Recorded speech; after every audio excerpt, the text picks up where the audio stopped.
Satisfets pel resultat de la votació, satisfets pel suport de Convergència. Les comissions obreres, en aquest cas, els sindicats, estem molt d'acord amb el que s'ha proposat aquí. Nosaltres no demanem la retirada de la reforma, sinó demanem poder-nos sentar a negociar la modificació d'aquesta reforma. De fet, vam pactar amb els empresaris ja un acord a nivell estatal.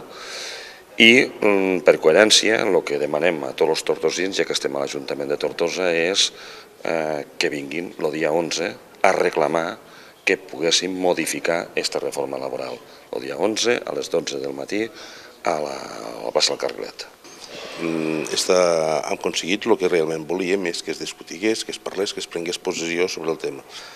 No m'ha entrat al fons de la qüestió, no és una moció dura, sinó és una moció reflexiva. S'havia arribat a un acord de negociació col·lectiva i pel decretat s'ha carregat tota la negociació col·lectiva. Aquí estem en una situació molt més complicada del que pareix.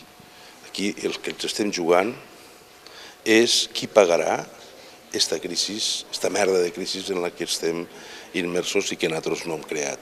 Ens juguem això i a la vegada quins drets de ciutadania, és a dir, quins drets socials, laborals, ens quedaran quan hi haga un creixement econòmic.